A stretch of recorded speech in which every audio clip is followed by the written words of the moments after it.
السلام عليكم ورحمة الله وبركاته. النهارده هنكمل بقية نظرية القانون. هنبدأ بالجزء اللي بيتكلم عن التشريع. التشريع قانون مكتوب يصدر من السلطة التشريعية.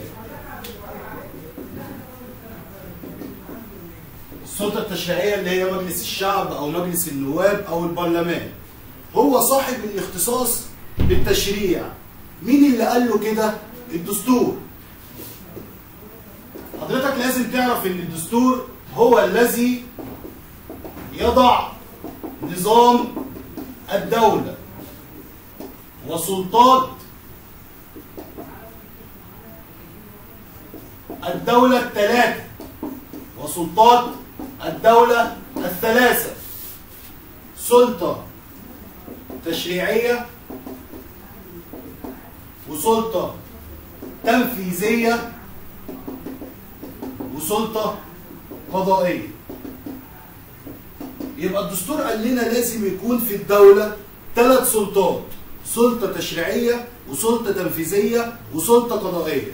السلطة التشريعية صاحبة الاختصاص بالتشريع، والتشريع ده قانون مكتوب بيصدر من السلطة التشريعية. مين اللي قال لنا كده؟ الدستور. الدستور ده لازم تعرف ان هو اسمه قانون اساسي. قانون اساسي. الدستور بيحط لجنة اسمها لجنة تأسيسية عن طريق الاستفتاء الشعب. المهم ان الدستور قال لنا ان السلطة التشريعية او مجلس الشعب هي صاحبة الاصدار بالتشريع، والتشريع ده قانون مكتوب.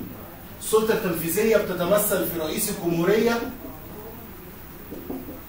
رئيس مجلس الوزراء،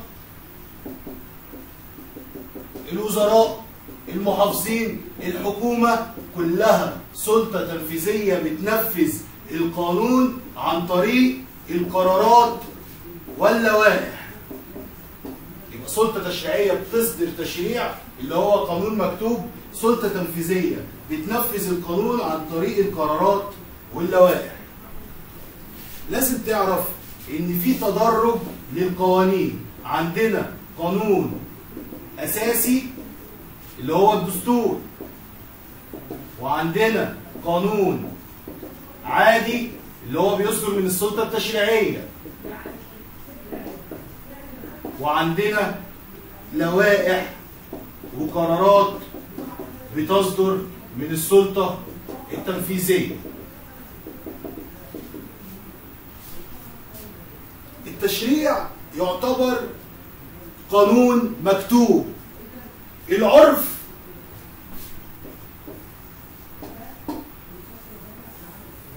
قانون ليس مكتوب، هو اعتياد الأفراد على سلوك معين أصبح ملزم له. تلاقي عندنا في القبائل البدوية القانون عندهم عبارة عن عادات وتقاليد وأعراف. العادات والتقاليد والأعراف دي تعتبر قانون، بس مش قانون مكتوب.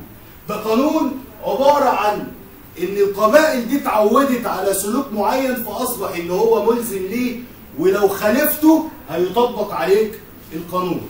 يبقى في فرق ما بين التشريع اللي هو قانون مكتوب بيصدر من السلطة التشريعية، والعرف قانون مش مكتوب وهو اعتياد الافراد على سلوك معين.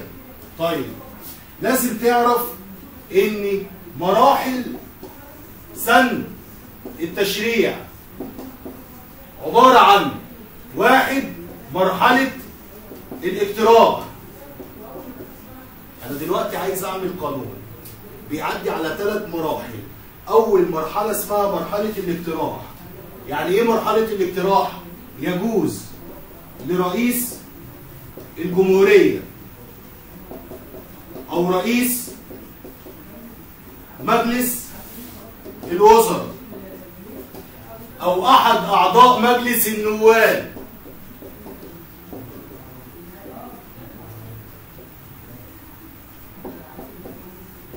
اقتراح اقتراح، مش هنقول عليه قانون بقى، اسمه مشروع بقانون، لسه ما بقاش قانون. 2 مرحلة التصويت. لازم أغلبية الأعضاء الحاضرين، مش الحاضرين بقى، أغلبية أعضاء المجلس يوافقوا على المشروع بقانون ده، والأغلبية تكون 50% زائد 1. أنا بقول أغلبية الأعضاء مش أغلبية الحاضرين، في فرق ما بين الاثنين. آخر مرحلة مرحلة عدم اعتراض رئيس الجمهورية. لو رئيس الجمهورية اعترض على المشروع بقانون ده هنستنى 30 يوم. لو استنينا 30 يوم وظل مجلس النواب موافق بالأغلبية بتاعته على المشروع بقانون ده، هيتنشر في جريدة رسمية ويصبح نافذ للناس. وبمجرد ان القانون يتنشر في جريدة رسمية ينفذ. حضرتك لازم تعرف ان مهمة اصدار القانون دي مهمة رئيس الجمهورية. لازم تعرف ان رئيس الجمهورية في الظروف الاستثنائية او الطوارئ انه يصدر قرارات ليها قوة القانون. المفروض ان القانون ده بيصدر من السلطة التشريعية، ولكن في حالة الطوارئ وحالة الاستثناء يجوز لرئيس الجمهورية بإصدار قرارات ليها قوة القانون. لأن حضرتك لازم تعرف إن مجلس الشعب بيكون ليه فترة اسمها فترة الراحة، وإن مجلس الشعب ممكن ما يكونش منعقد أثناء الظرف الاستثنائي دي، أو مثلا الوقت ده حصل حرب، تمام كده؟ فده يعتبر ظرف استثنائي ومجلس الشعب مش منعقد. هنا رئيس الجمهورية يصدر قرارات في الوقت ده بقوة القانون عشان نقدر نحل الأزمة اللي اتحطينا فيها، اللي هي أزمة الحرب، تمام كده؟ وبعد ما الأزمة تمشي أو بعد ما الأزمة تزول يبدأ بقى القرارات تروح لمجلس النواب، واللي ينفع إن احنا نمشي بيه نمشي بيه، واللي ما ينفعش نمشي بيه وكان في الوقت ده هو مناسب للحرب فالقانون ده أو القرار ده مش هنطبقه ومش هنمشي بيه. حضرتك لازم تعرف ان في قاعدة اسمها عدم الاعتذار بالجهل بالقانون. في قاعدة اسمها عدم الاعتذار بالجهل بالقانون. طالما ان القانون عدى على المراحل الثلاثة واتنشر في جريدة رسمية، لا يجوز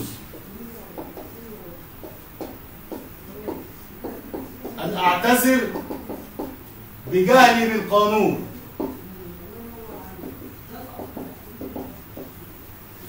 يعني ما ينفعش واحد يكون عايش طول حياته بره مصر ويجي يقول انا ما كنتش اعرف ان دي قاعده قانونيه.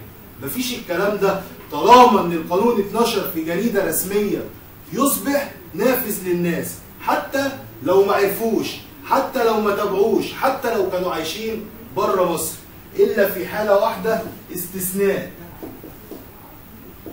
يجوز ليا الاعتذار بجهلي بالقانون لو اثناء ما جايالي الجرايد الرسميه، لو اثناء ما جايالي الجرايد الرسميه في السياره وحصل قوه قاهره وانفجرت.